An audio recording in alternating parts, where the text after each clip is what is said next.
بسم اللہ الرحمن الرحیم۔ اس کہانی کا عنوان ہے گڑیا کی چائے کی دعوت۔ یہ دو ننھی بہنوں کی کہانی ہے۔ اپنے آرام دہ کمرے کے ایک کونے میں سورج کی روشنی کے بیچ دو چھوٹی بہنیں ہانیہ اور ازل اپنی گڑیوں میں گری بیٹھی تھی۔ ہانیہ ازل کے مقابلے میں کوئی 1 سال بڑی تھی اور زیادہ سمجھدار بھی۔ ہانیہ کی گڑیا روزی کے بال سنہرے رنگ کے تھے اور جھلردار لباس تھا، جبکہ ازل کی گڑیا دیما چھوٹی اور بٹن جیسی آنکھوں والی نرم و نازک تھی۔ ان اختلافات کے باوجود دونوں گڑیا یکساں پیاری تھی۔ اس دن ہانیہ کو ایک خیال آیا۔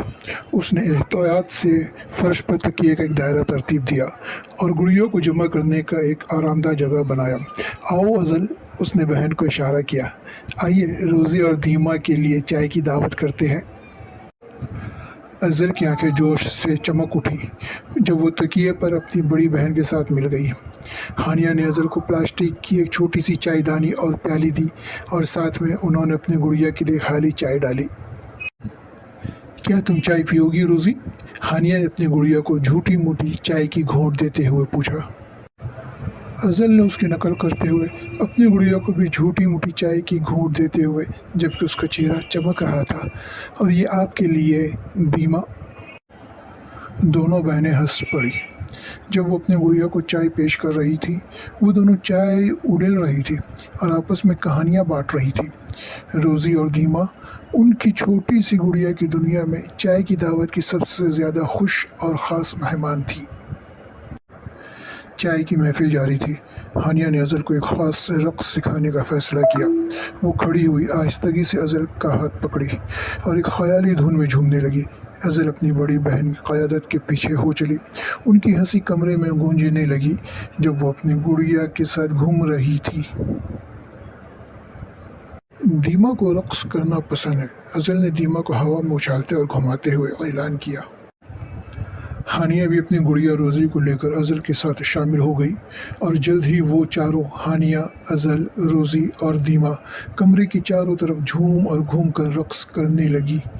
ان کے دل خوشی سے بھر گئے اور ایک ساتھ پیار سے رہنے کی بالکل عام اور سادہ سی خوشی سے ان کی روحیں روشن ہو گئیں۔ ان کی گڑیا کے ساتھ کھیل جاری تھی اور بڑھتی رہی جب انہوں نے تکیے اور کمبل کا استعمال کرتے ہوئے ایک چھوٹا سا گڑیا کا گھر بنایا۔ ہانیہ اور ازل نے احتیاط سے کمروں کا بندوبست کیا، اس بات کو یقینی بناتے ہوئے کہ روزی اور دیما کے پاس آرام دہ بستر اور سب سے لذیذ کھانے ہوں۔ جیسے ہی سورج کھڑکیوں سے گرم سنہری چمک ڈالتے ہوئے افق کے نیچے ڈوبنے لگا، ہانیہ اور ازل اپنے گڑیوں کے ساتھ ایک جانب آرام سے بیٹھ گئی۔ ہانیہ نے دلکش مسکراہٹ کے ساتھ ازل کی طرف دیکھا۔ مجھے خوشی ہے کہ ہم نے چائے کی دعوت کی، ازل، ہانیہ نے آہستہ سے کہا۔ ازل نے سر ہلایا، اس کی آنکھیں چمک رہی تھی۔ مجھے بھی ہانیہ آپا، مجھے آپ اور ہماری گڑیا کے ساتھ کھیلنا اچھا لگتا ہے، ازل نے کہا۔ اور اس طرح دونوں بہن محبت میں گرمجوشی سے گلے مل کر لپٹ گئی۔ ہانیہ اور ازل نے سیکھا کہ زندگی کے سب سے قیمتی لمحات وہ ہوتے ہیں جو پیاروں کے ساتھ بانٹتے ہیں، چاہے وہ پیارے گڑیا ہی کیوں نہ ہو۔ ان کے دل خوش ہو گئے اور بہنوں کی طور پر ان کا رشتہ ہر چائے کی دعوت کے ساتھ مضبوط تر ہوتا گیا۔